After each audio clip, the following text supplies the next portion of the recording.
Good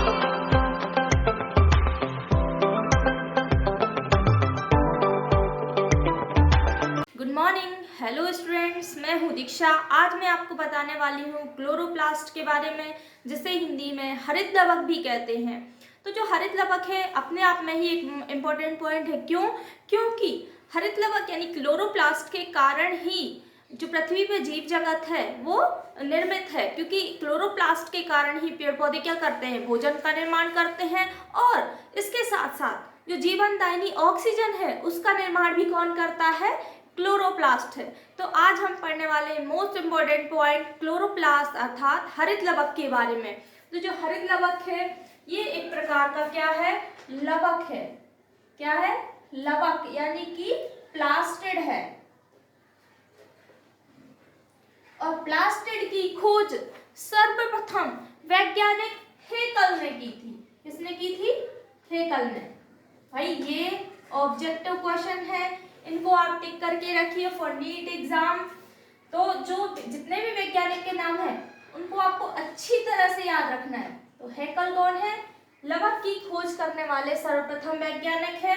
इसके साथ साथ एक और वैज्ञानिक आए थे, सिंपर। इन्होंने क्या किया था, लवक का नामकरण किया था, मतलब ये टर्म दिया था। ये क्या कहलाते हैं, लवक कहलाते हैं। लवक 3 प्रकार के होते हैं, वर्णी लवक, अवर्णी लवक और हरित लवक। तो हमें क्या पढ़ना है सब आज, हरित लवक के बारे में।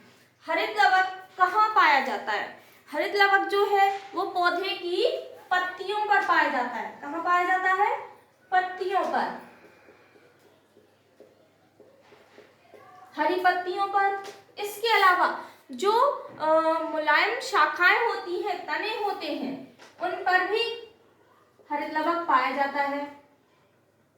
ठीक है, जो हरी शाखाएं होती हैं उन पर हरित लवक पाया जाता है। इसके अलावा जो अर्ध परिपक्व फल होते हैं, अर्ध परिपक्व मतलब कि जो फल पूरी तरह से नहीं पक पाते हैं, उन पर भी हरित लवक कहाँ पाया जाता है, अर्ध परिपक्व फलों में हरित लवक पाया जाता है।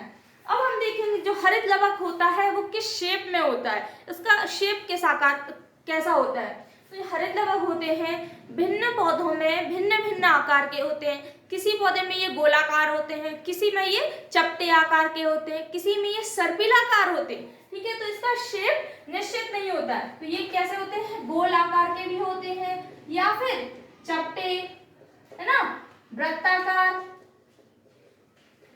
या सर्पिलाकार, इसके कई शेप होते हैं। तो ये हो गया क्या, हरित लवक के शेप। हरित लवक क्या होता है, पौधे की पत्तियों में पाए जाने वाला वह लवक है जो भोजन में निर्माण के साथ साथ क्या करता है, पौधे की पत्तियों को रंग प्रदान करता है। कौन सा रंग, हरा रंग प्रदान करता है। इसी के कारण क्या होती है, पत्तियां हरे रंग की दिखाई देती है। क्योंकि ये कैसे रंग का होता है, हरे रंग का होता है। इसमें एक पिगमेंट पाया जाता है पर्णहरिम, यानी कि क्लोरोफिल। छोटे छोटे से कण होते हैं जो ग्रीन कलर के होते हैं, इसके कारण क्लोरोप्लास्ट भी कैसा होता है, हरा होता है। और चूंकि ये पत्तियों में पाया जाता है, मुख्य रूप से पत्तियों में पाया जाता है, इसके कारण पत्तियां भी कैसी दिखाई देती हैं, हरे रंग की दिखाई देती हैं।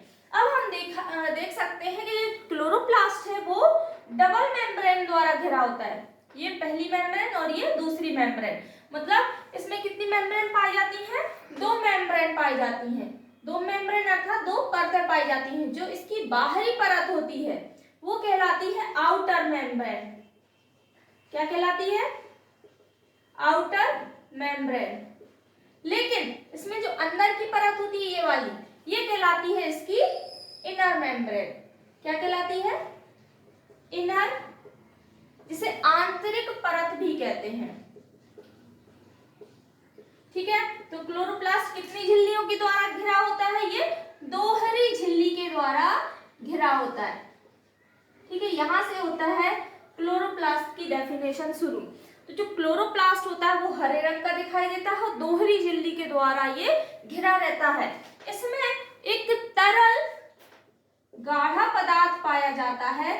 ये जो पदार्थ होता है ये प्रोटीन युक्त होता है। कैसा होता है, प्रोटीन युक्त, अर्थात इसमें कई प्रोटीन पाए जाते हैं। तो इस पदार्थ को इन्होंने नाम दिया है क्या? स्ट्रोमा। क्या नाम दिया है? स्ट्रोमा। अब भाई स्ट्रोमा की भी एक खास बात है, क्या है? चलिए देखते हैं। तो इसमें जो तरल पदार्थ दिखाई दे रहा है ये पूरे इसमें क्लोरोप्लास्ट में भरा है, इसको क्या कहते हैं? इसको क्या नाम दिया है? स्ट्रोमा। याद रखना, ठीक है।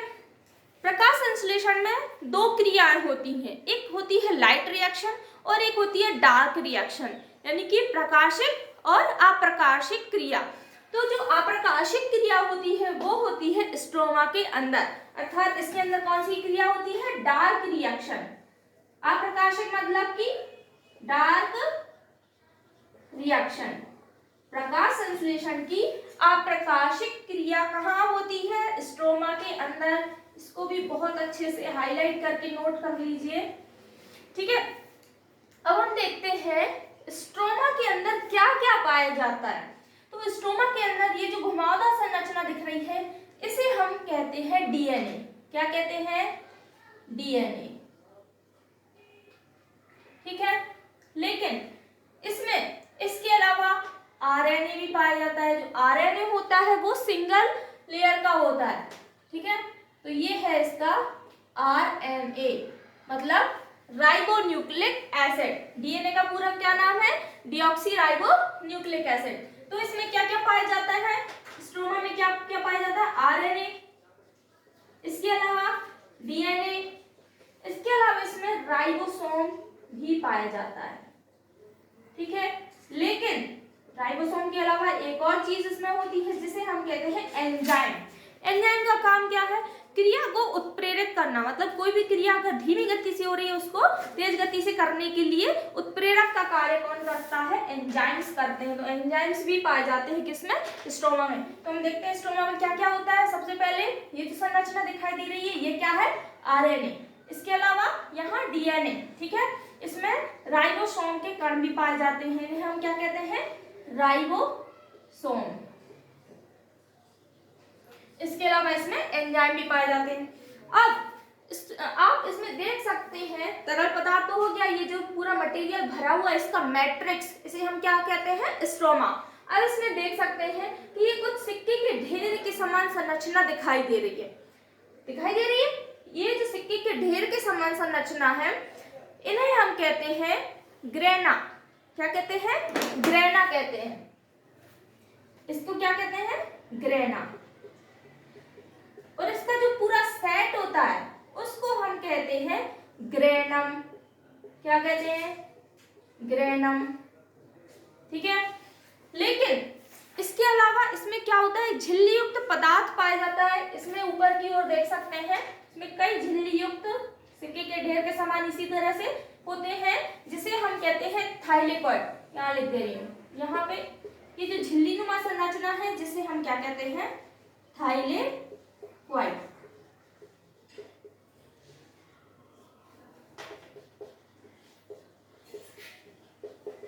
क्लियर?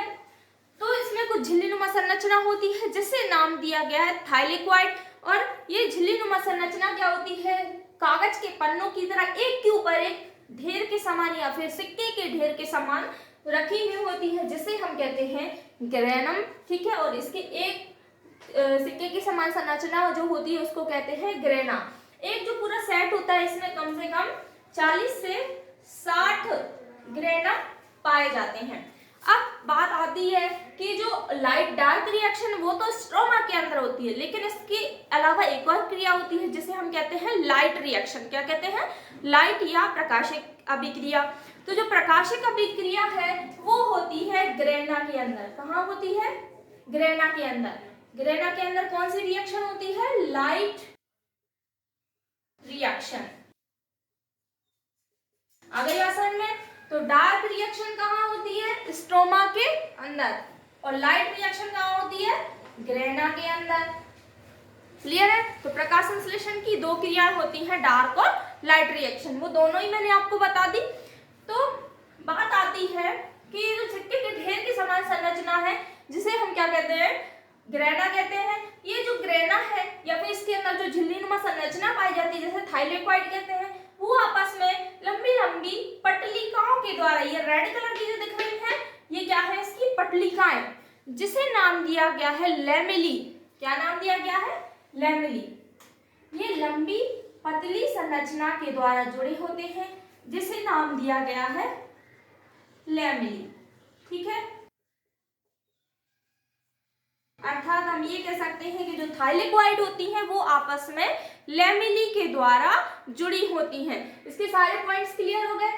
तो थाइलेकोइड काय के द्वारा जुड़ी होती है? लंबी संरचनाओं के द्वारा, जिसे हम क्या कहते हैं? लैमेली कहते हैं। अब एक और महत्वपूर्ण बात आती है कि जो थाइलेकोइड की झिल्ली होती है उसके अंदर छोटे छोटे से सूक्ष्म दाने के समान संरचना होती है जिसे नाम दिया गया है क्वांटासोम। क्या नाम दिया गया है? क्वांटासोम।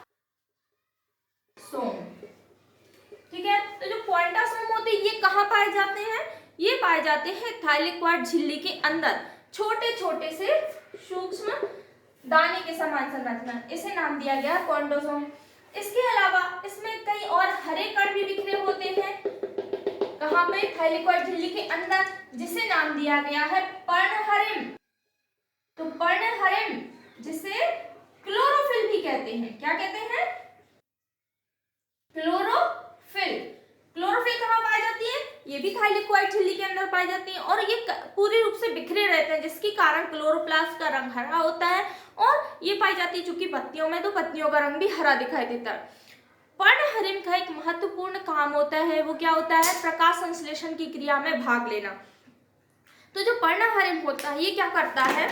प्रकाश संश्लेषण की क्रिया में जल और CO2 के साथ मिलकर सनलाइट और पर्णहरिम की उपस्थिति में ही क्या बनता है? भोजन, जिसे कार्बोहाइड्रेट भी कहते हैं। अर्थात ये क्या करता है? भोजन के निर्माण में सहायक होता है। इसके अलावा ये क्या करता है? ऑक्सीजन का निर्माण भी करता है। तो ऑक्सीजन भी हमारे लिए बहुत अत्यधिक महत्वपूर्ण है। अर्थात हम ये भी कह सकते हैं कि जो क्लोरोप्लास्ट एक पार्ट है, अपने आप में ही मोस्ट इम्पोर्टेंट पार्ट है। तो क्लोरोप्लास्ट आपको समझ में आ गया होगा। इसमें मैंने आपको क्या क्या बताया? इसकी संरचना, शेप, साइज, इसकी संरचना कैसी होती है? शेप कैसा होता है? गोल भी होते हैं, चपटे भी होते हैं, वृत्ताकार, सर्पिलाकार, और इसका रंग कैसा होता है? हरा। इसके चारों ओर डबल मेम्ब्रेन पाई जाती है और इसके दो पार्ट होते हैं। कौन कौन से? स्ट्रोमा और ग्रेना, या फिर इसे थाइलेकोइड भी कह सकते हैं। तो जो स्ट्रोमा है वो कैसा पदार्थ है? लिक्विड मटेरियल, गाढ़ा पदार्थ, प्रोटीन युक्त गाढ़ा पदार्थ क्या है? स्ट्रोमा। स्ट्रोमा के अंदर मैंने क्या बताया आपको? डार्क रिएक्शन होती है, अर्थात अप्रकाशिक क्रिया होती है। सेकंड आता है ग्रेना। ग्रेना कैसी होती है? सिक्के के ढेर के समान जमी हुई संरचना। ठीक है, इसमें कई ग्रेना पाए जाते हैं और ग्रेना का जो पूरा सेट है उसको क्या कहते हैं? ग्रेनम कहते हैं। ये जो थाइलेकोइड है ये पतली पतलिकाओं के द्वारा जुड़े होते हैं जिसे हम क्या कहते हैं? लैमेली। क्लियर है? तो ये जो आपका पूरा क्लोरोप्लास्ट पार्ट है ये आपका क्लियर हो गया होगा। हाँ, एक चीज और आती है, क्वांटासोम नाम किसने दिया था? ये भी फॉर नीट एग्जाम बहुत इंपॉर्टेंट क्वेश्चन है। क्वांटासोम किसने नाम दिया था? ये नाम दिया था वैज्ञानिक पार्क एवं पोन। किसने? पार्क एवं पोन ने सन 1964 में। ठीक है, तो वैज्ञानिक का नाम याद रखना, पार्क और पोन ने दिया था। इसके अलावा लवक नाम किसने दिया था? हेकल ने दिया था। लवक की खोज किसने की थी? हेकल ने, और नाम किसने दिया था? सिम्पर ने दिया था। तो लवक तीन प्रकार के होते हैं, वर्णी लवक, अवर्णी लवक और हरित लवक। उम्मीद है आपको हरित लवक समझ में आ गया होगा, लेकिन फिर भी आपके जो भी डाउट के क्वेश्चन हैं तो आप वो टेलीग्राम लिंक पे जाके पूछ सकते हैं या फिर कमेंट बॉक्स में जाके पूछ सकते हैं। ये वीडियो आप 11th बायो के जो भी स्टूडेंट्स हैं उनको शेयर कीजिए। इसके अलावा जो भी अदर कंपटीशन की एग्ज़ाम की तैयारी कर रहे हैं उनको भी ये वीडियो शेयर कर सकते हैं। ज़्यादा से ज़्यादा शेयर कीजिए। उम्मीद है आपको ये वीडियो पसंद आया होगा। चैनल को लाइक कीजिए, सब्सक्राइब कीजिए। Thank you students. Thanks for watching the video. कृपया वीडियो को लाइक, शेयर एंड सब्सक्राइब कीजिए। अगला लेक्चर जल्द ही लेके आएंगे। तब तक नोट्स बनाइए, रिवीजन कीजिए और अच्छे से पढ़ते रहिए। Thank you.